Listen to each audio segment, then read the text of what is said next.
What if I told you that the man who haunted California for over a decade lived in plain sight as a police officer? He murdered, raped, stalked, and vanished for over 40 years. And no one knew who he was until 2018. Subscribe if you crave the darkest real-life mysteries, because today we're diving into the case of Joseph James DeAngelo, and trust me, you're not ready. DeAngelo was a husband, a father, a neighbor who waved hello and nodded politely as he passed you on the sidewalk. He watered his lawn. He took out the trash. He wore the uniform of a man sworn to protect others. But when the badge came off, another version of him emerged, one no one ever saw coming. Joseph James DeAngelo was born on November 8, 1945, in the small town of Bath, New York. From the outside, his childhood appeared ordinary. But buried beneath the surface were signs of something fractured. Accounts later emerged of a troubled home life, a violent father, and early signs of cruelty that would never fully leave him. As a young man, he enlisted in the Navy and served during the Vietnam War. He returned not to parades and welcome home banners, but to a quiet life in California. At least that's what it looked like.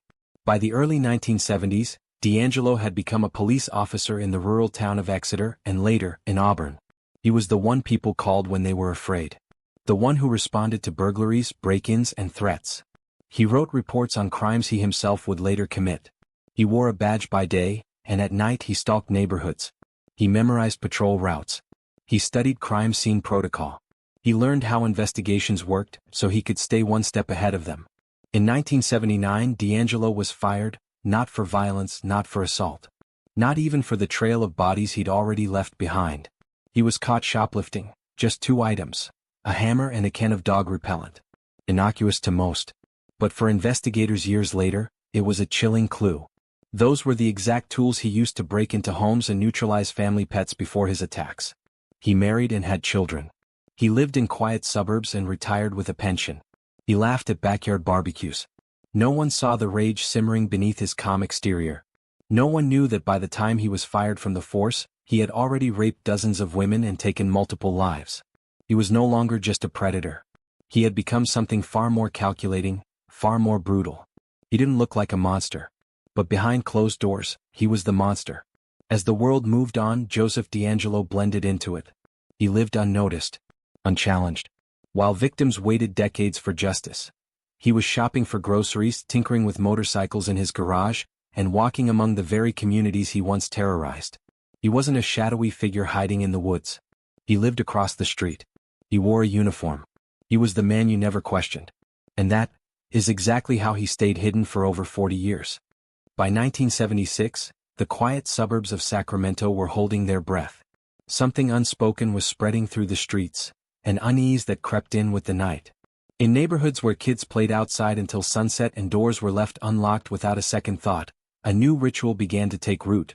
Blinds closed tightly, locks double-checked, porch lights left burning through the darkness. Because someone was watching. And he was already inside your routine. He became known as the East Area Rapist, a name that would haunt California for years. He didn't choose random homes. He stalked his victims, sometimes for days or even weeks in advance. He'd sneak into yards, peer through windows, study the layout of each home, learn the names of the children, the family pets, the schedule of who left when and who stayed behind. He would call them in the days before, heavy breathing, silence, sometimes a whisper, "I'm going to kill you." Then he would strike. He broke into homes quietly. Most often at night when the world was asleep. He wore a mask, usually a ski mask or something crudely fashioned to obscure his face. He carried a flashlight, a gun, rope, and sometimes a knife. He didn't just assault women, he psychologically shattered entire families. In the most disturbing pattern of his attacks, he would tie up both the woman and her partner, forcing the man to lie face down while placing fragile dishes or glassware on his back. "If I hear a sound," he warned, "if I hear those plates move, she dies." How do you stay still when the person you love is screaming just feet away, and you know the slightest flinch might be the last sound either of you hear? Between 1976 and 1979, he was linked to over 50 rapes across the region. Police departments were overwhelmed. He taunted them. He left behind almost nothing. And then, as suddenly as he had appeared, he vanished. But he didn't stop. In truth, Joseph DeAngelo had evolved. He had learned that survivors could talk. Survivors could identify, testify, help connect the dots. And so, in 1979, as his trail went cold in Northern California, bodies began appearing in the South. They called him the original Night Stalker. A separate case, or so they believed. This new killer was more aggressive, more violent. He wasn't leaving witnesses anymore. He was eliminating them. He murdered at least 13 people between 1979 and 1986. Couples were his target now. He'd break in, bind them both, and then kill them, bludgeoning or shooting them, often after hours of psychological torture. He always took his time. He wanted control, and he took it in the most horrifying ways imaginable. He stole mementos from the scenes, jewelry, photos, even personal items of no value, because they had meaning to him. They were his trophies. And while two separate task forces searched desperately for two separate men, they had no idea they were hunting the same predator.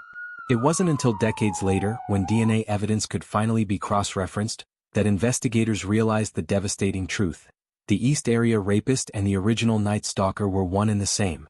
One man. One name that would come to encapsulate decades of fear across the state. The Golden State Killer.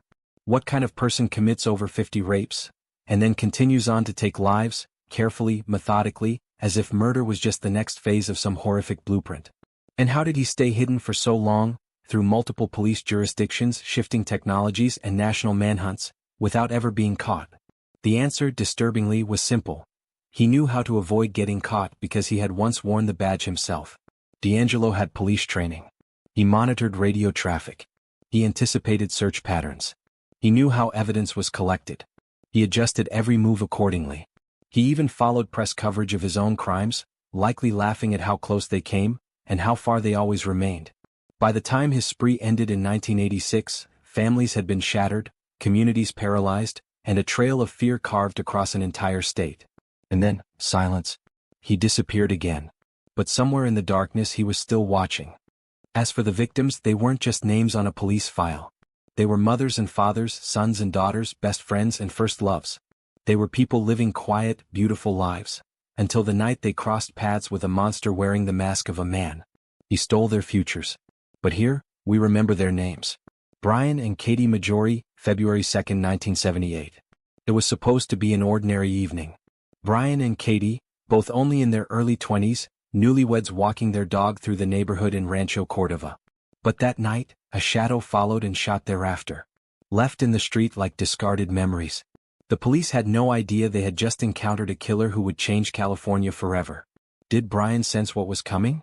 Did Katie scream out for help, thinking this was just a random robbery? Or did they know, in those final moments, they were staring into the face of calculated evil? Robert Offerman and Deborah Manning, December 30, 1979. Robert was a respected orthopedic surgeon. Deborah, a smart, vibrant clinical psychologist. They were found murdered inside their Goleta condo, bound, violated, executed. But something was different. Robert had fought back. Was it Deborah's scream? A sudden movement? That night, the killer was nearly interrupted, but still vanished without a trace. And the bodies? Left in a scene so horrifying, so methodically violent, it sent shockwaves through the tight-knit medical community. How could a man be so precise, yet so monstrous? Charlene and Lyman Smith, March 13, 1980. Lyman was about to become a judge. Charlene, beloved by her community, was full of joy and laughter. They were beaten to death with a log from their own fireplace, a brutal mockery of home and hearth. But it wasn't just murder. It was symbolic. A message. And what's worse, their 12-year-old son found them. That image, two parents lifeless in their own bed, haunted him for decades. What kind of man commits such savagery, and then slips away into the darkness as if nothing happened? Keith and Patrice Harrington, August 19, 1980. A couple living in the gated community of Dana Point. He was studying medicine, she was pursuing a degree in pediatrics. The American dream, until it turned into a nightmare. They were bludgeoned to death in their bed. No sign of forced entry. No alarms. Just silence. Their families pushed for DNA testing laws that would one day lead to their killer's capture. And yet, we ask, how did he get inside? Was he already watching, waiting, before they even closed their eyes? Manuela Withun, February 6, 1981. She was home alone. Her husband had been hospitalized. A quiet, book-loving woman, taken in the middle of the night. She was raped and murdered, her body discarded like debris. Her killer had cut the phone lines and slipped in through a sliding glass door. Precise. Calculated. He took his time. Some believe she was targeted specifically.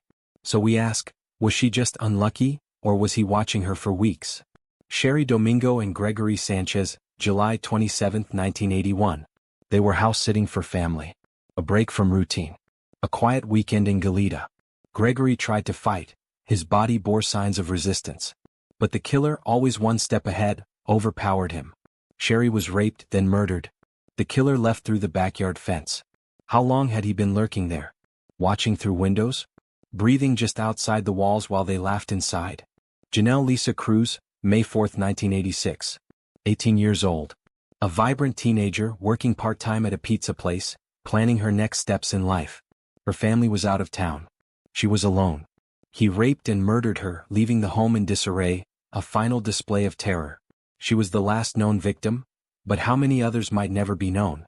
How many more victims' names are whispered only in trauma, never recorded in courtrooms? He disappeared after Janelle. But the wounds he left behind festered in the hearts of families who never got answers, until decades later. So ask yourself, how many killers have we passed on the street not knowing what they've done? For years he slipped through time like smoke, untouchable, unknowable, and invisible. Police gave him names: the East Area Rapist, the original Night Stalker, the Golden State Killer. They hunted him separately, unaware that the predator was always the same man, changing masks, locations, and methods. They had no face, no fingerprint, only horror in his wake. Thousands of reports stacked in filing cabinets. Evidence stored in cold basements. Survivors waited, hoping. Investigators followed dead ends, red herrings, and phantom leads. The case aged with the decades. The victims grew older. And the killer grew quiet. But in 2018, after more than 40 years of silence, a strand of DNA became louder than any scream. Investigators turned to something no one had ever used in a case like this before: a public genealogy site called GeneMatch. It was meant for families searching for lost relatives. Instead, it became the trap for a man who believed his crimes had outlived science. Using the killer's DNA from a preserved crime scene, they built a digital family tree, not by looking for him, but by identifying relatives he didn't even know he had. Bit by bit, leaf by leaf, the tree led to a retired police officer living in a quiet suburban neighborhood in Citrus Heights, California. His name was Joseph James DeAngelo. He was 72 years old. On April 24, 2018, after decades of hiding in plain sight, he stepped outside his home to throw out garbage. Police surrounded him. He didn't run. He didn't fight. He didn't ask why. The man who once whispered death through bedroom windows now stood speechless in the daylight. They had found the monster and he was just a man. But the question lingered: how many others like him are hiding, masked by time, silence, and undetected strands of DNA, waiting for the day their past knocks on the door? He entered the courtroom on June 29, 2020, not as the terrifying phantom who had once terrorized California for over a decade, but as a withered old man, frail, hunched, and silent. His orange jumpsuit sagged off his bony frame. The same man who had vaulted fences like a predator, who had bound and brutalized victims with chilling precision, was now being wheeled into court in a wheelchair, barely able to lift his head. And still, the survivors watched him closely. Was it age or was it an act? Was this weakness real, or just another disguise like the many he had worn before? When asked for his plea, Joseph James DeAngelo whispered it. Not with emotion. Not with remorse. Just one cold word: guilty. He repeated it again and again, 26 times. Once for each of the counts brought against him: 13 counts of first-degree murder and 13 counts of kidnapping for robbery. But that wasn't all. As part of a sweeping plea deal that would spare him the death penalty, DeAngelo sat in that courtroom and admitted to crimes he could never be charged for. Over 50 rapes. Over 100 burglaries. Decades of attacks, home invasions, shattered lives, acknowledged at last in monotone confessions. These admissions included cases far beyond what prosecutors could prosecute due to California's statute of limitations on sexual assault. But for the survivors, this wasn't about punishment, it was about truth.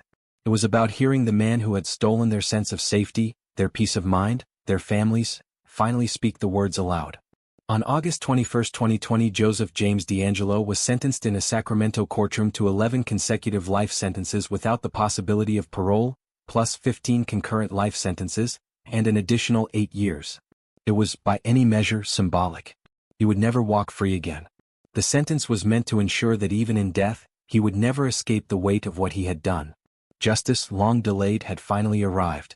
But what happened inside that courtroom over those days was more than just a legal proceeding, it was a reckoning.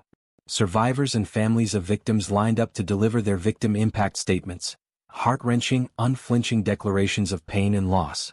One woman, who had been only 15 years old when DeAngelo raped her, stood and said, "You destroyed my family. You stole my innocence. You changed the trajectory of my entire life."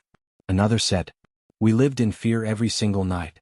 We triple-locked our doors. We jumped at every sound. For decades. Now we know why." And yet, as they spoke, some noticed something chilling. As their voices cracked with tears, some said DeAngelo smirked, a subtle, almost imperceptible twitch at the corner of his mouth. Was it amusement? Arrogance? Or simply the final twist of the knife from a man who had built his identity on power and control? Today, Joseph James DeAngelo is incarcerated at California State Prison, Corcoran, a Level 4 maximum security facility in Kings County. It's a place known for housing some of the most infamous inmates in the state, including Charles Manson.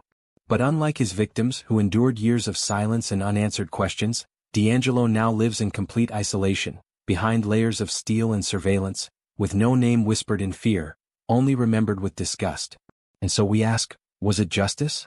After 40 years of freedom, of barbecues, of marriage, of raising children, after 40 years while survivors wrestled with trauma and terror, while detectives pieced together puzzles that never seemed to match.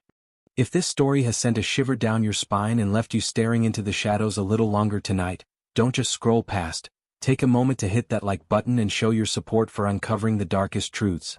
Then, dive into the comments and share with us which moment in this chilling tale shook you to your core or left you questioning how such evil could hide in plain sight for so long. And if you haven't already, make sure to subscribe and ring that notification bell, because there are many more true crime stories waiting to unravel, stories that will haunt your thoughts and keep you awake long after the screen goes dark.